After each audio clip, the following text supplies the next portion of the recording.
todos, muito bem-vindos então para a nossa aula. Temática da aula de hoje vai ser, então, a gente falar de direitos fundamentais em espécies e vamos falar especialmente das liberdades, tá? Vamos iniciar aí toda essa temática das liberdades, dando ênfase à liberdade de expressão, à liberdade de manifestação do pensamento, liberdade de informação, liberdade de reunião, liberdade de associação, que são temas tão caros para todos nós. É importante que a gente entenda o método que a prof vai trabalhar também. Eu não vou fazer leitura literal da Constituição, né, pessoal? Não vou ficar aqui lendo o texto constitucional, porque vocês não vão ter ele no momento de fazer a prova. Então, nós temos que compreender o conteúdo. Eu posso mencionar o dispositivo para vocês na Constituição, mas, na verdade, eu vou aqui fazendo uma evolução de todo o conteúdo e as inter-relações que esse conteúdo vai estabelecer também, ok? Então, vamos iniciar, na verdade, só para mencionar para vocês que a nossa Constituição ela não vai trazer em nenhum tópico específico a questão da proteção à vida ou a questão da própria proteção à igualdade, tá? A Constituição vai tratar lá no caput do direito à vida e o direito à igualdade de uma forma ampla. O que eu quero mencionar sobre esses direitos, antes que a gente faça o nosso esquema sobre as liberdades, é: quando se trata de direito à proteção à vida, é importante entender que a Constituição ela não vai dizer quando inicia e quando termina a proteção jurídica do direito à vida. A Constituição não fala sobre o direito à vida, ela fala sobre a proteção jurídica dele.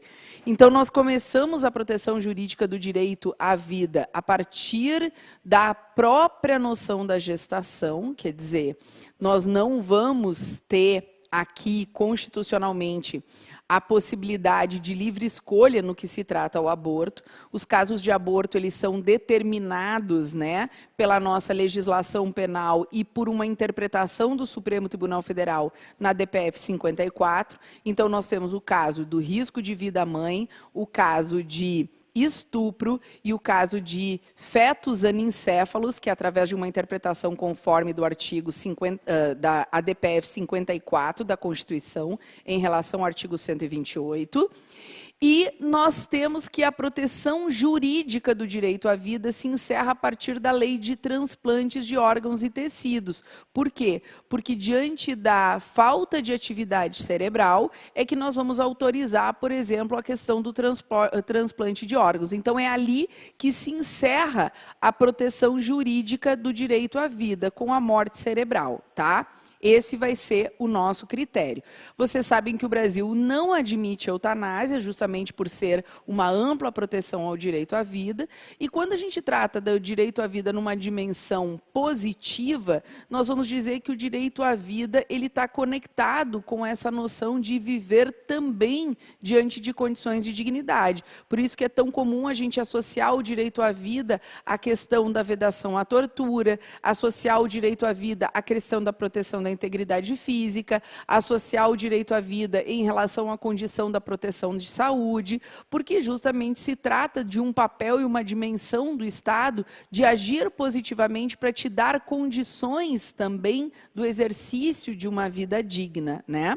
E o Brasil admite um único caso, né, de pena de morte. O Brasil trata expressamente a impossibilidade de qualquer tipo de pena, de banimento, pena cruel, trabalho forçado e pena de morte. O Brasil só admitiria a possibilidade de pena de morte para inimigo estrangeiro declarado no caso de guerra declarada. Então, essa é a única excepcionalidade de pena de morte no Brasil. Do contrário, todas elas vão ser consideradas uma violação à ordem constitucional. Mesmo, então, diante do estado de defesa ou diante de instabilidades, nós não vamos admitir isso. Só no caso de guerra declarada, que daí estaríamos dentro de uma das modalidades do estado de sítio, e para inimigo estrangeiro, ok? Então, vamos falar sobre a questão das liberdades. Quando a gente fala em igualdade, né, pessoal, na Constituição de 88, antes propriamente de entrar nesse tópico, é importante saltar para vocês a dimensão dos direitos fundamentais, especialmente a segunda dimensão de direitos fundamentais, quando a gente trata do direito à igualdade como uma igualdade material, que é aquela noção de reconhecimento das diferenças.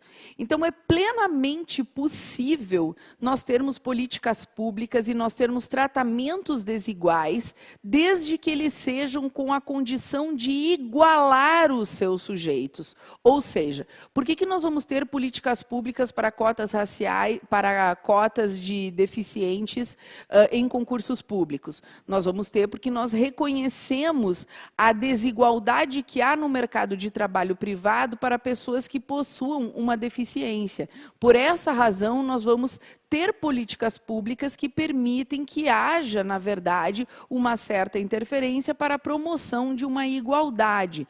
Da mesma forma, vai ser cotas raciais em concursos públicos, a DC 41, que foi considerada constitucional, a DPF 186, cotas raciais para ensino superior, que foi considerada constitucional, cotas sociais para ensino superior, que foi considerada constitucional, cotas para mulheres concorrer nas legendas partidárias nos partidos políticos foi considerada constitucional, haja vista a discrepância, a desigualdade que existe entre homens e mulheres no seio político. A questão da aposentadoria com um período anterior para a mulher, justamente porque ela faz um terceiro turno. E nós temos também a possibilidade, né, de licença maternidade para a mulher em razão dos primeiros cuidados ao filho, que é diferente da licença maternidade aplicada ao homem. Da mesma forma, pessoal, a Constituição também assegura a proteção diferenciada para a mulher em caso de violência, ou seja, é plenamente constitucional a lei do feminicídio, a questão da proteção da Lei Maria da Penha. Portanto, só para ressaltar, para que vocês fiquem muito atentos, qualquer tratamento desigual que tiver como proposta a condição de igualar, ou seja, de atacar os pontos de partida tão diferente, pode ser considerada, sim, constitucional, certo?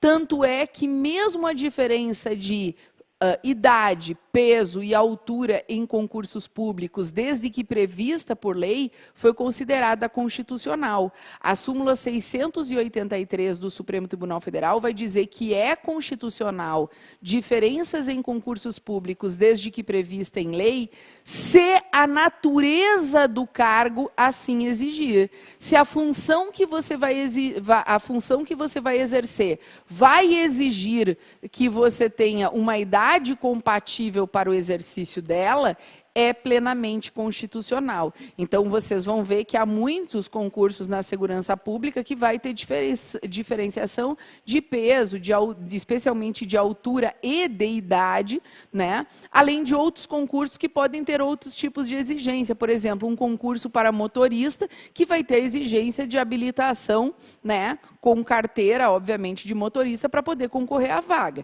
Isso não é uma discriminação. Em razão da natureza do cargo, existe essa exigência. Se, por exemplo, fosse um serviço para técnica em enfermagem, não faria o menor sentido você ter que apresentar a tua carteira de motorista. Aí nós teríamos um critério discriminatório. Então, por favor, ampliem o olhar de vocês para que quando a gente falar em diferenças, nós tenhamos que entender que a nossa Constituição prima por uma igualdade que coadune esses critérios formais e materiais e que promova, ao fim, a isonomia, a máxima possibilidade de que os iguais sejam tratados de formas iguais e os diferentes tenham esse tratamento desigual para, ao fim, poder acessar igualmente os seus direitos constitucionais, ok? Bora lá, então, para nossas liberdades. Vamos falar primeiro, quando a gente fala em liberdade de expressão, é muito comum a liberdade de expressão ela comportar tanto a manifestação do pensamento quanto o acesso à informação. Aqui eu vou fazer essa divisão. Então, liberdades, a primeira que nós vamos tratar lá na nossa Constituição, então, é manifestação do pensamento, tá? Então, ali, a manifestação do pensamento, é sempre aquela ideia que nós começamos a ter que buscar a nossa proteção jurídica no momento em que nós vamos externalizar o que nós pensamos. Pensar e não externalizar não gera nenhuma proteção, não gera nenhuma necessidade de proteção jurídica. Enquanto isso está no teu íntimo, ninguém vai ter acesso, não é problema. A nossa grande questão é a partir do momento em que eu quero expressar, onde eu vou manifestar o meu pensamento diante, né, de um grupo ou diante de uma sociedade inteira. Então, essa é aí que nós vamos acionar a noção da proteção jurídica. O que, que diz a Constituição? A Constituição diz, é livre, então, a manifestação do pensamento, a manifestação, e diz vedado o anonimato. Então, olha só, primeiro, se eu quiser exercer de forma constitucional a minha liberdade de expressão, eu preciso me identificar. Então, ninguém pode exercer a sua liberdade de expressão com uma conta fake numa rede social. Ninguém pode exercer a sua liberdade de expressão publicando um artigo de forma anônima num jornal de circulação. A Constituição exige a identificação. Então, ninguém tem que se ofender quando, por exemplo, houver um controle estatal, por exemplo, de robôs ou de disparo de envios de mensagem que não sejam por pessoas, porque a liberdade de expressão, ela pressupõe que pessoas estejam manifestando o seu pensamento, certo? Então, nós temos aqui sempre essa condição de que é vedado o anonimato. Então, primeiro detalhe, então, a vedação ao anonimato. Você precisa se identificar. Bom, por que, que você precisa identificar? Porque é claro que é livre a manifestação do pensamento, né? Mas podendo gerar danos morais ou materiais em face da manifestação. Então, eu não entendo como as pessoas se ofendem quando elas falam o que elas querem e depois elas recebem um processo judicial. Sim, a manifestação do pensamento é livre. Agora, a partir do momento que você cause um dano moral ou material a outra pessoa, você vai ter que indenizar por isso. O fato de você exercer livremente a tua manifestação do pensamento também pode responder criminalmente por calúnia, injúria ou difamação.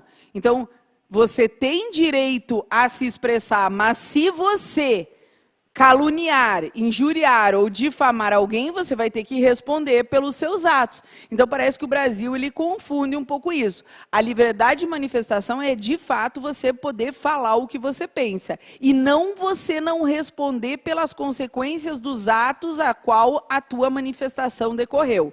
Certo, galera? Então, super importante isso. Bom, e aí nós temos que olhar que a própria Constituição vai dizer, ó, a manifestação do pensamento, pessoal, não é só fala, tá?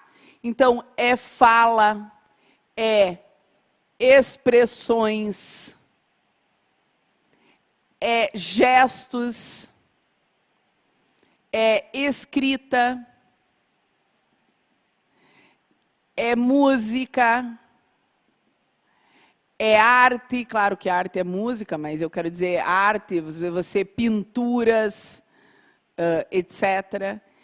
A tua manifestação do pensamento ela pode se dar de várias formas. Então, é o quadro que você pinta, é a letra que você faz, é a melodia que você cria, é os gestos, tudo que você faz comportado sob a perspectiva de como você te expressa, tá? Então, é ampla esse sentido. E aí diz assim, é livre a manifestação do pensamento, sendo vedado anonimato, e a Constituição também diz que é garantido o direito de resposta àquele que se sentir ofendido. Prof, o que é o direito de resposta? Isso aqui é técnico, tá, pessoal? Não é senso comum, não. Direito de resposta é a possibilidade de você exercer pelos meios midiáticos uma crítica sofrida. Então, vamos imaginar o seguinte, que eu faço uma reportagem num jornal e nessa reportagem eu faço uma crítica ao governo local, dizendo que as políticas administrativas do prefeito são isso, isso e aquilo, e eu acabo fazendo uma crítica à figura do prefeito municipal. Ele busca o seu direito de resposta. O que é isso? Ele sentiu-se ofendido diante das manifestações do meu pensamento e ele decide ingressar para conseguir receber esse mesmo espaço para responder à ofensa, não é para me atacar. Agora, eu disse que ele era incompetente porque ele não comprou o número X de vacina. Ele tem o direito de responder essa crítica que eu estou fazendo. Então, o direito de resposta é um direito constitucionalmente assegurado. É muito emblemático do direito de resposta, se vocês procurarem no YouTube, vocês vão encontrar o direito de resposta exercido pelo ex-governador, que foi tanto do Rio Grande do Sul quanto do Rio de Janeiro, Leonel Brizola, que ele consegue um tempo gigantesco durante o Jornal Nacional para responder à crítica a uma reportagem que tinha sido feita em relação à figura dele. Então, esse é o direito de resposta, que ele pode ser exercido independente da questão de você ingressar com danos morais ou materiais pela manifestação do outro, da mesma forma que independente de você ter que responder por calúnia, injúria ou difamação. O direito de resposta é simplesmente a possibilidade de você responder pelos mesmos meios a qual você veio a sofrer a sua ofensa, tá? Agora, o que nós vamos ter que cuidar, né? Que existem limitações ao exercício da liberdade de expressão. Não é que a liberdade de expressão, pessoal, ela é absoluta. Então, bora ensinar os parentes de vocês para não tomar processo judicial, né? O que é a liberdade de expressão? Você tem que respeitar uma série de imposições constitucionais para que, de fato, você possa exercer essa liberdade. Por exemplo, limitações. Não pode incorrer na prática de um crime. Exemplo: racismo ou injúria racial. Você não pode invocar a tua liberdade de expressão para cometer o crime de racismo, pessoal, senão o crime de racismo ou de injúria racial nunca seria configurado. Então, você não pode invocar a tua liberdade de expressão para cometer um crime. Eu sou homofóbico e eu quero exercer minha liberdade de expressão. Não, homofobia é crime, você não tem direito de expressar. Uma coisa é você ter o teu direito de dizer, olha, eu entendo que o casamento deveria ser entre homem e mulher. Isso aí é a tua opinião pessoal. A partir do momento que você discrimina ou contra-ataca alguém porque tem um pensamento diferente de você, você vai estar incorrendo num crime. Não pode usar a tua liberdade de expressão para fazer incitação à violência. Qual é o sentido de eu usar a liberdade de expressão, que é um preceito do Estado Democrático de Direito, para instigar a violência, para instigar aquilo que é contra a liberdade de expressão? É claro que não pode.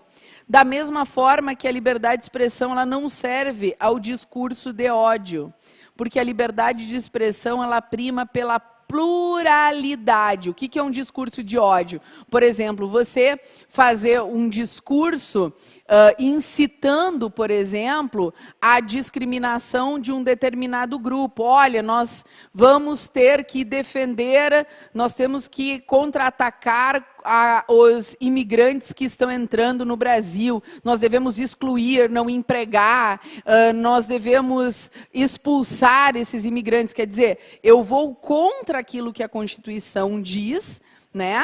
E eu vou, na verdade, utilizar a liberdade de expressão para poder praticar. Claro que é extremamente difícil a gente conseguir fazer todas essas qualificações. Liberdade de expressão não é direito fundamental à mentira. O Brasil não tem direito fundamental à mentira. Então, eu pegar uma notícia sabidamente falsa e reproduzir ela não é liberdade de expressão. Se eu pegar lá uma notícia dizendo sabidamente falsa e eu começar o compartilhamento sobre ela, isso não é liberdade de expressão, certo? Então, eu tenho responsabilidade sobre o conteúdo que eu estou compartilhando. Então, cuidado especialmente com essas aqui. E lembrem que lá na Constituição, especialmente na parte da comunicação social, vai dizer que nós podemos ter limitação em relação a propagandas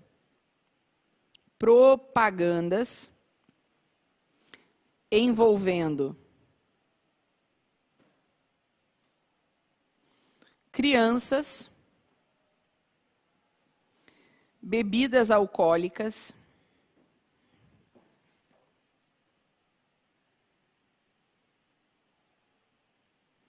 cigarro, tabaco, né?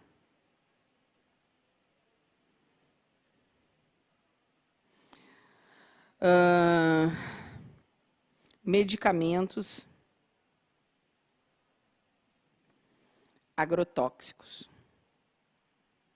Por quê, pessoal? Porque se trata de saúde coletiva. Ah, é o meu direito exclusivamente individual de desejar fumar. Sim, a partir do momento em que o fumo passa a prejudicar outras pessoas e essa situação se torna um problema de saúde coletiva, porque aumenta significativamente o número de tratamentos pelo sistema de saúde, sobrecarregando financeiramente o próprio Estado e, consequentemente, os seus cidadãos, isso não é um problema exclusivamente individual. Incentivar as pessoas a usar agrotóxicos e se envenenar não é um problema estritamente individual, é uma questão de saúde coletiva. Por isso que esses conteúdos envolvendo crianças, por exemplo, pode o Estado determinar faixa etária para crianças entrarem em determinados locais, os privados também têm esse fator, vai ter lá no cinema, é proibida a entrada de menores de 18 anos, recomendável, não é recomendável para crianças menores,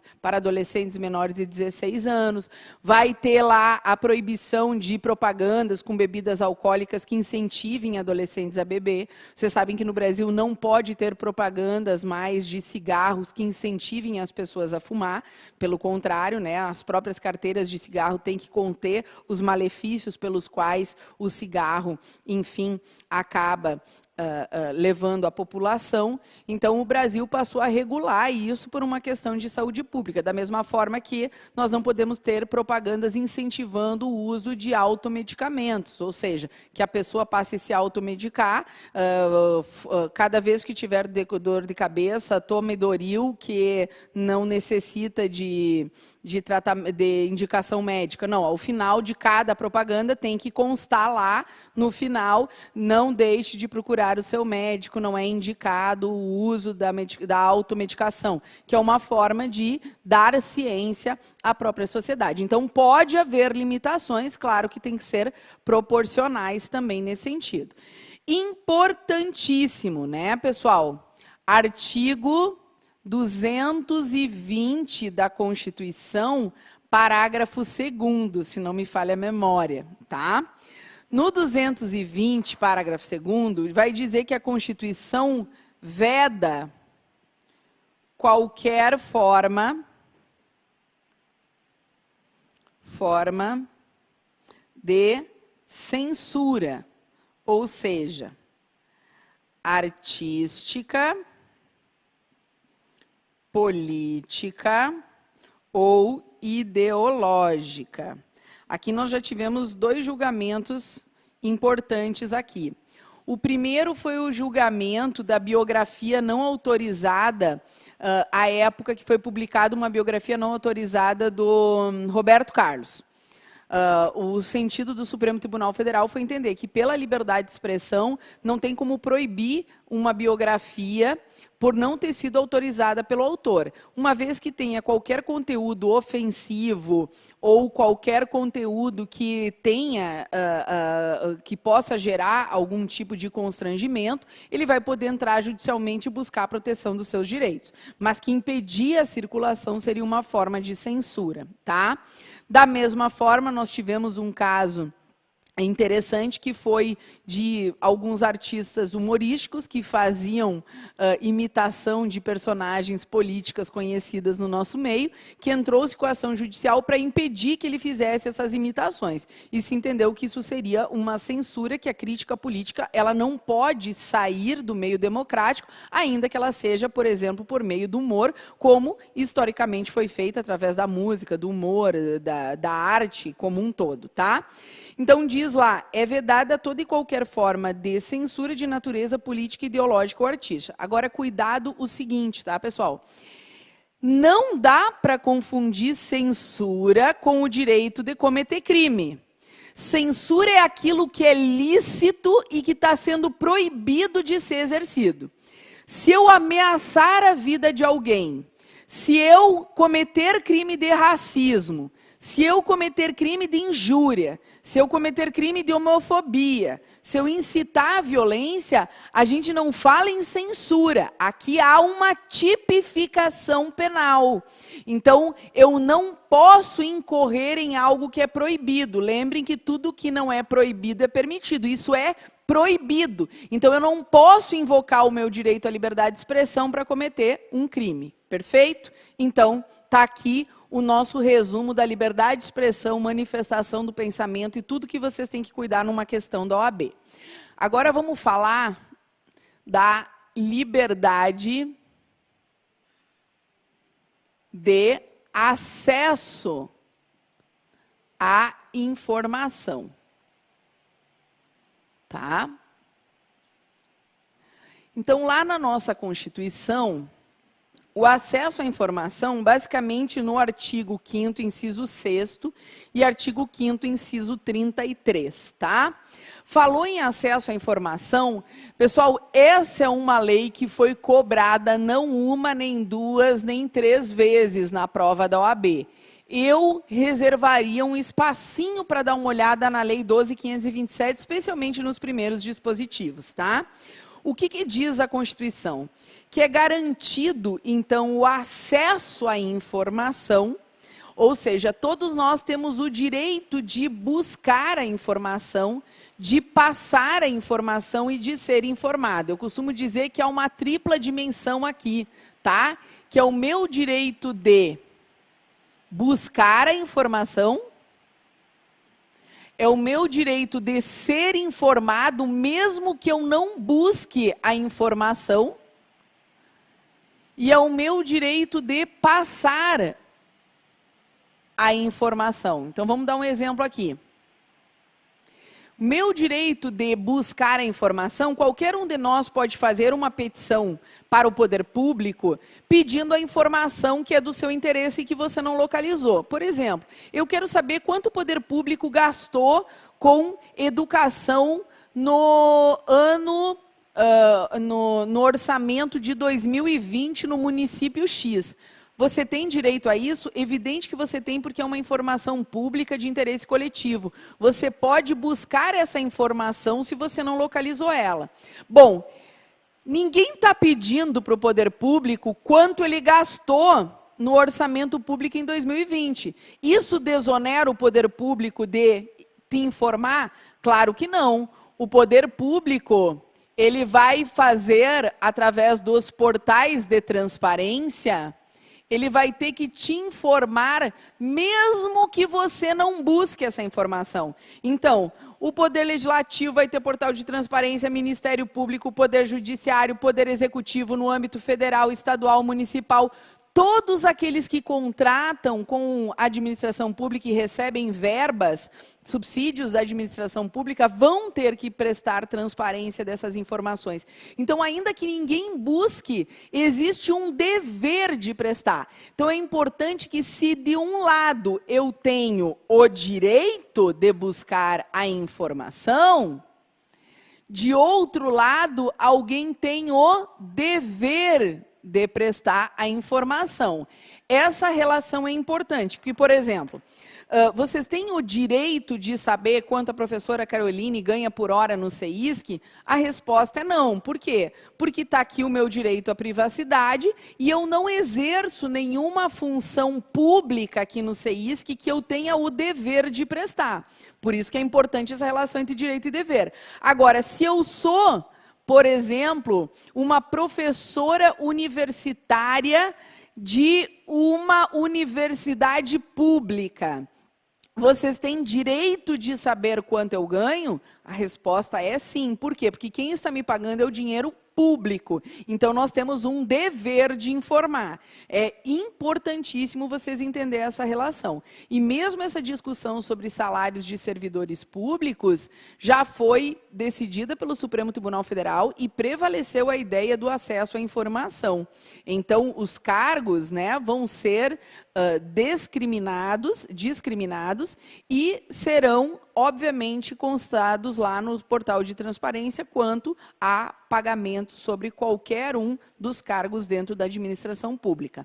E assim como eu tenho o direito de passar a informação. Então, vejam, passar a informação com responsabilidade, pessoal. A informação, ela não conjuga juízo de valores. A liberdade de expressão, sim. A liberdade de expressão, posso achar bom ou ruim um governo, posso criticar ou não um conteúdo, posso manifestar-se sobre a minha preferência. No acesso à informação, sempre estamos falando de algo próximo àquilo que é verídico.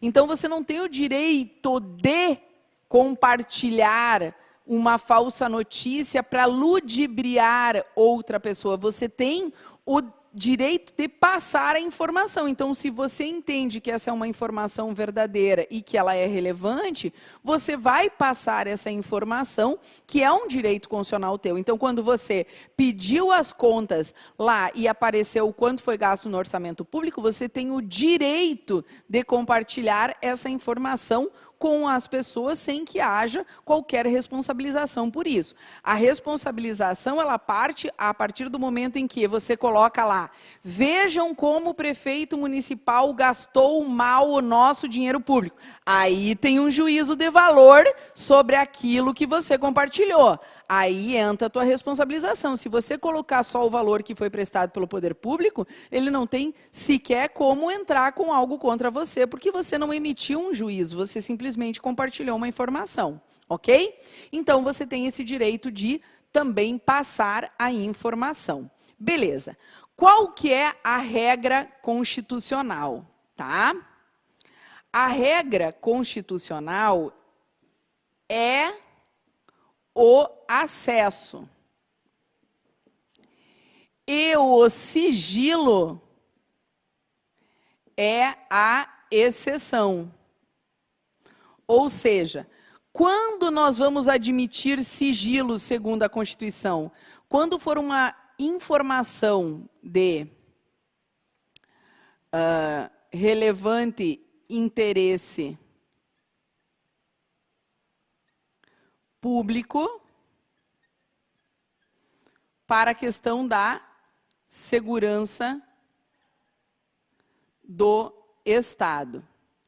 Então, eu preciso dizer para vocês que a prova da OAB, pessoal, ela vai cobrar tecnicamente. Há uma série de sigilos sobre informações nesse país que são colocadas, que são absolutamente inconstitucionais, tá? Há uma série de informações que são inconstitucionais. Nós temos prazo para colocar sigilo a essas informações. Depois, quando questionada judicialmente, é muito comum que se retire o sigilo.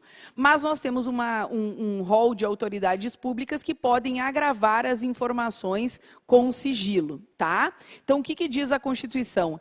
Em relação ao sigilo das informações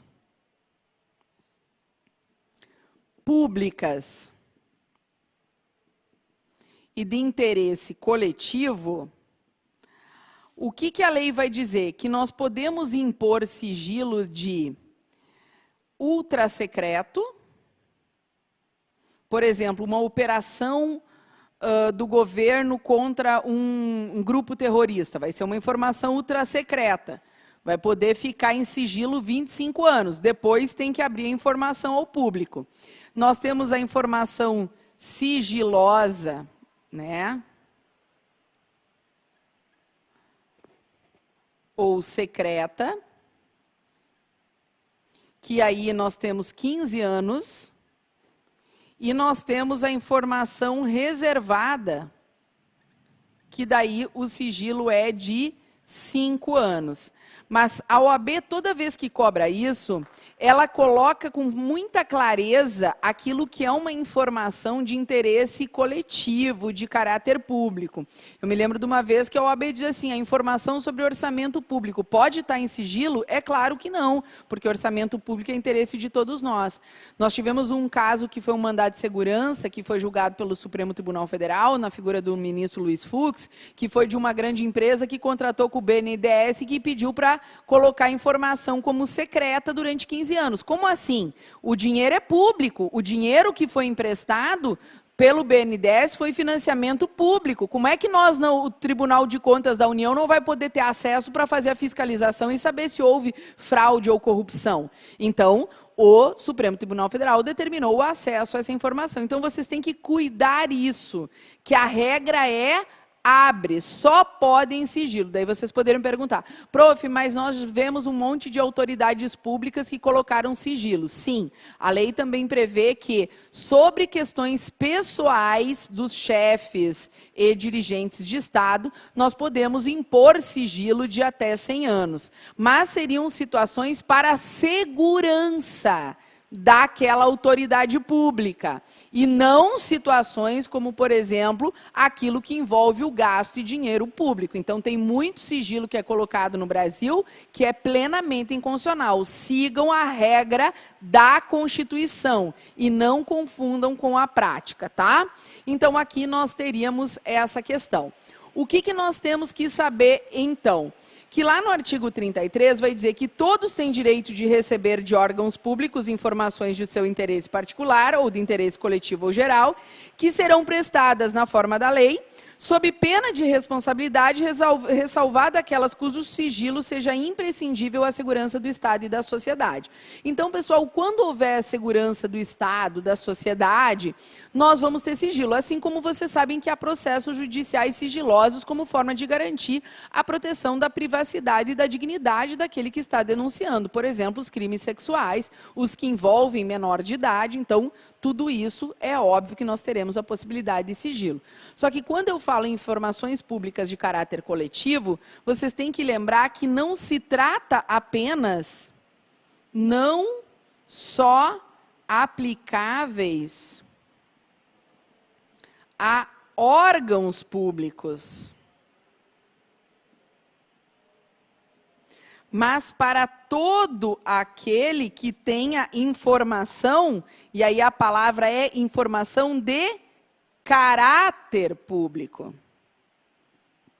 Então, por exemplo, Serasa e SPC, que são bancos de proteção de crédito, eles fazem uma função de caráter público, não são órgãos públicos, mas estão sujeitos a ter que prestar informações também. Então, cuidado com isso. Eu posso ter uma entidade privada, mas que ela faz um serviço de caráter público. Então, mesmo uma escola que tem um caráter privado, ela está envolvida num serviço público que é a educação. Então, quando, por exemplo, eu quiser acesso a minhas histórico escolar, ela não pode te negar esse acesso, porque se trata de uma informação de caráter público, né? Está fazendo aí uma função pública, tá? Então, cuidem isso, porque não é só nesse sentido. E aí nós temos 2 remédios constitucionais para combater a questão da informação. O que eu preciso que vocês cuidem? Geralmente, quando a gente fala em acesso à informação, o aluno só lembra do habeas data.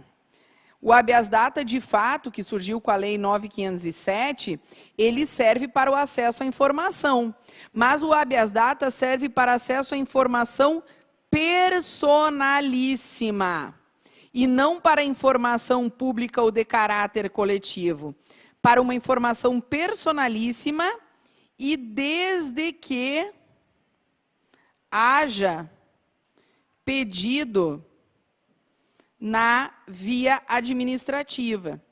Então, se você quer entrar com uma ação para buscar informação da classificação de um concurso público, isso é uma informação de caráter público e coletivo. Você não pode se valer do habeas data. O habeas data tem que ser uma informação personalíssima. Eu, Caroline, quero saber o que consta nos registros de dados do INSS sobre a minha pessoa. Aí sim, eu quero saber quais são os meus registros funcionais como servidora pública. Aí sim, eu quero saber quais são os registros funcionais de João. Não. Por quê? Porque não é personalíssima. Então, a habeas data tem que ser personalíssima. Se você tiver o indeferimento de uma informação de caráter público, aí você tem o mandado de segurança, tá? Porque é direito líquido e certo que está sendo inviabilizado por uma autoridade coatora. Então, o mandado de segurança é para informação de caráter público ou coletivo que está sendo, violado por ato de autoridade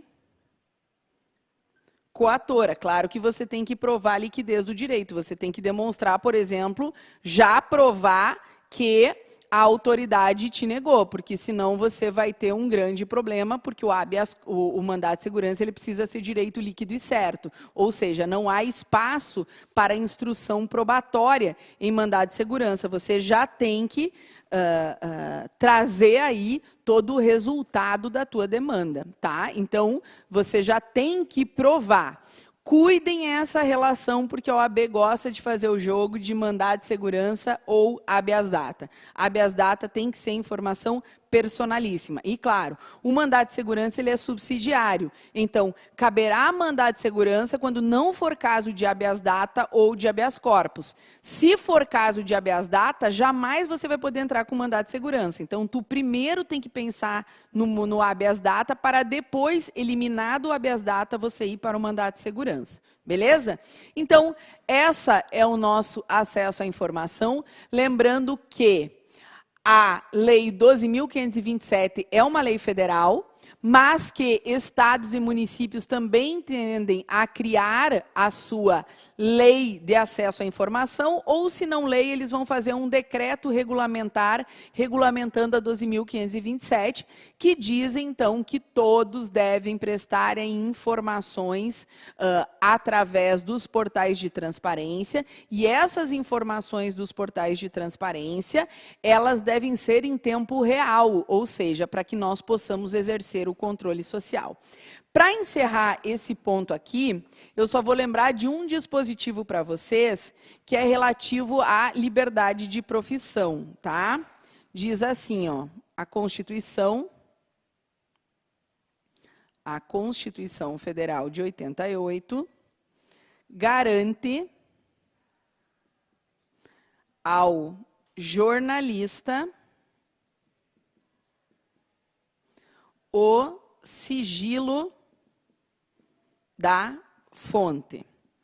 Então, o jornalista, ele lida diretamente com a liberdade de informação. A profissão jornalística tem por essência a liberdade de informação. Nesse sentido, pessoal, a Constituição garante ao jornalista que ele possa manter, resguardar o sigilo da fonte. O que é o sigilo da fonte? O jornalista não precisa revelar como que ele obteve essa informação. Então, vocês costumam ver, televisão e aparece assim, obtida com exclusividade, vamos revelar o documento, o depoimento prestado pela Polícia Federal. Como assim, obtida com exclusividade? Se o documento está dentro de um inquérito sigiloso, né?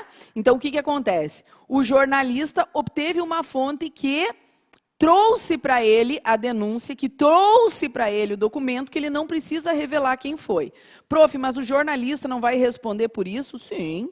Se for um caso de violação, com certeza ele vai responder. O jornal que publicou vai responder, a emissora que publicou vai responder. E mais ainda, deve haver um processo administrativo disciplinar para apurar quem foi o funcionário público que permitiu que vazasse um documento de algo que era sigiloso. Mas nós não podemos entrar com uma ação judicial para que o jornalista revele qual foi o funcionário ou como ele obteve aquela informação, pouco importando quais foram os meios que ele utilizou para ela. Por quê, pessoal? Porque senão nunca denúncias viriam à tona. Se a gente tivesse que revelar quem foi o sujeito que trouxe a fonte e não pudesse proteger a figura dele, é óbvio que as pessoas, por medo, coação ou qualquer situação alheia nesse sentido, iria impedir com que as denúncias chegassem à tona, né? Então, obviamente que escândalos de corrupção em todos os governos só são possíveis diante de denúncias que vão surgir de pessoas que estejam envolvidas nessas relações. Por isso que a Constituição resguarda o sigilo à fonte. Veja, se essa fonte prestar uma informação inverídica, se o jornalista publicar e isso gerar danos morais ou materiais, ele vai responder, ele ou o veículo de comunicação. A pessoa não deixa de ter os seus direitos constitucionais assegurados. A única questão é que não pode determinar que revele a fonte. Prof, quem está protegido por isso? O jornalista precisa ter formação superior? O STF já disse que não. Então, nós não vamos qualificar no Brasil jornalistas é quem trabalha numa determinada emissora e não é quem tem, por exemplo, um blog autônomo que faz denúncias. Então, cuidado com isso, porque aqui nós estamos num Estado democrático de direito e é ampla a proteção da liberdade de informação no nosso país. Beleza? E, por fim, aqui vamos falar da nossa liberdade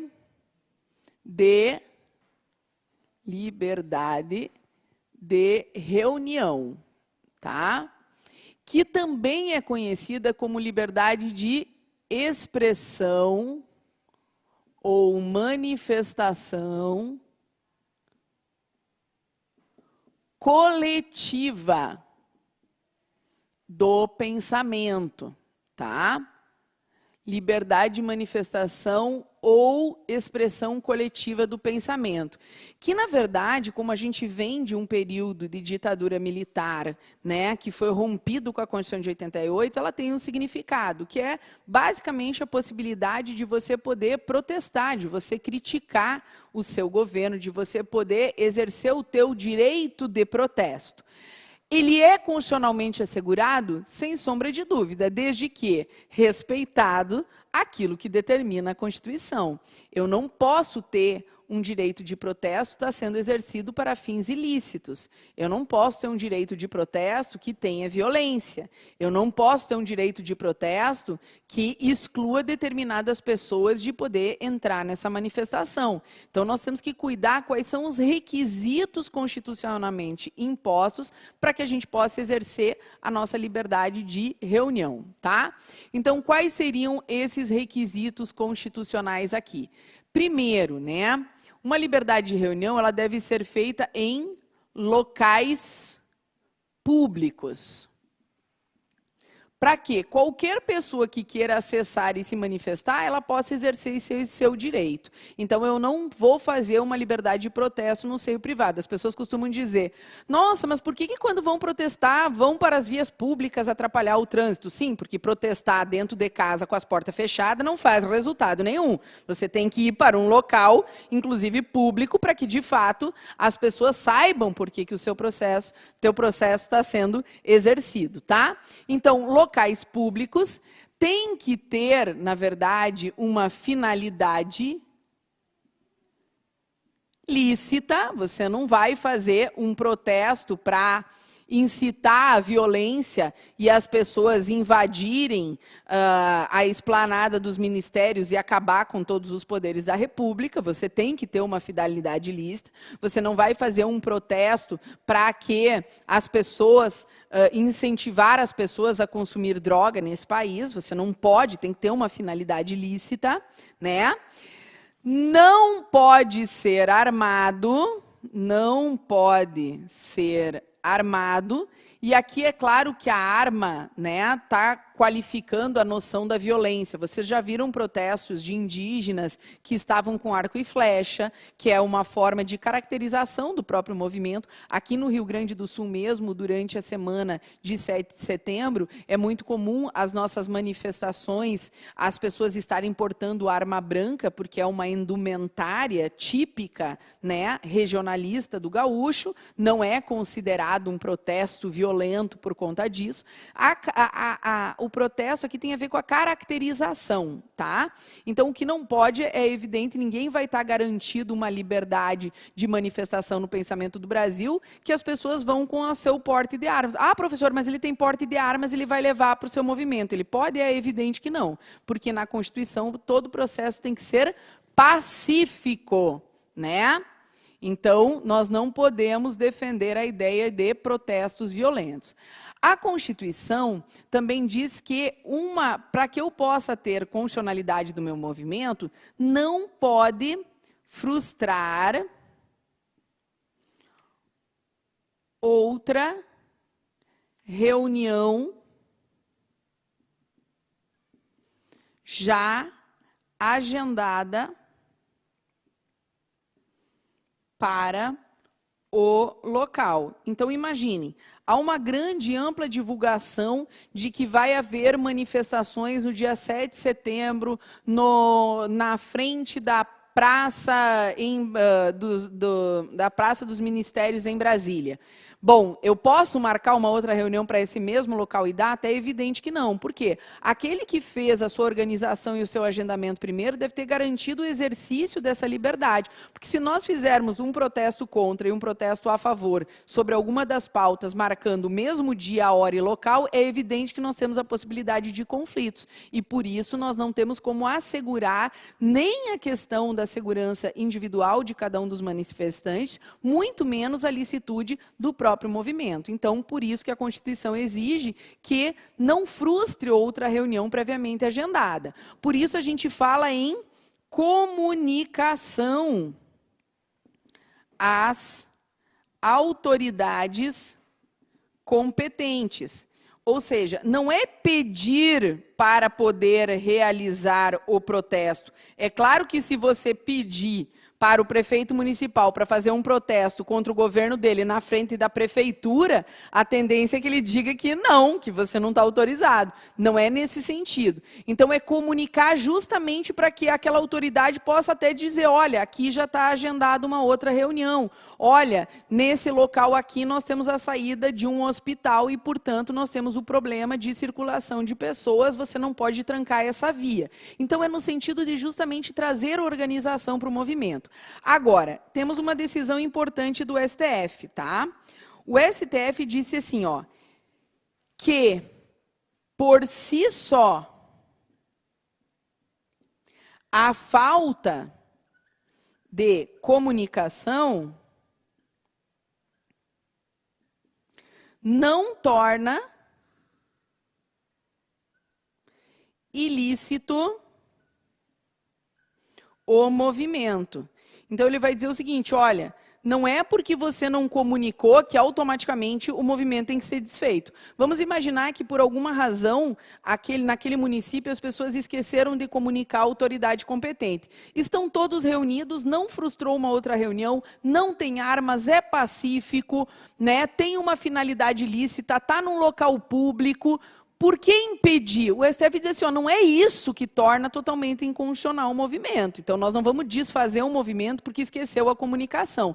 Só que, claro, a comunicação tem a ver com a organização desse movimento. Então, ele analisou uma situação concreta sobre a licitude que não havia a comunicação à autoridade. Nessa situação, ele disse que não é a falta da comunicação que torna ilícito o movimento. Não é que ele diz que não deve comunicar. Ele só diz...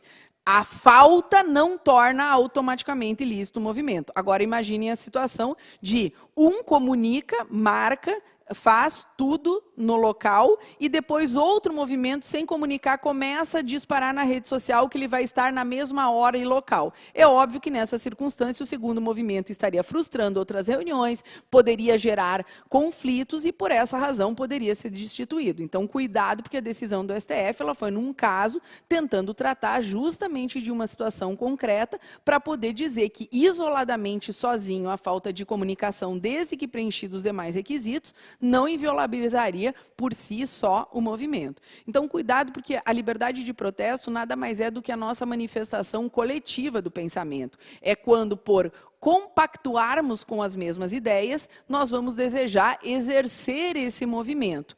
Qualquer violação a essas medidas aqui podem gerar a dissolução do movimento. Então, se eu vou exercer a minha liberdade de protesto e, por algum motivo, o poder público disse que eu estou proibido, você tem meios de garantir o teu direito constitucional. Um deles, sem dúvida, seria o mandado de segurança. Se eu marco, eu cumpro todos os requisitos, inclusive a comunicação, e a autoridade competente diz que eu estou proibida de exercer, eu tenho que garantir preventivamente o meu direito líquido e certo de exercer a liberdade de reunião. Eu poderia impetrar com habeas corpus, um mandado de segurança preventivo para garantir a licitude do meu movimento. Da mesma forma que se eu estiver exercendo pacificadamente a minha liberdade de reunião e eu for retido por uma autoridade e levado e ficar lá na delegacia para prestar depoimento, eu posso adentrar com habeas corpus porque eu estou exercendo a minha liberdade de locomoção em plenas condições constitucionais de acordo com a minha liberdade de reunião.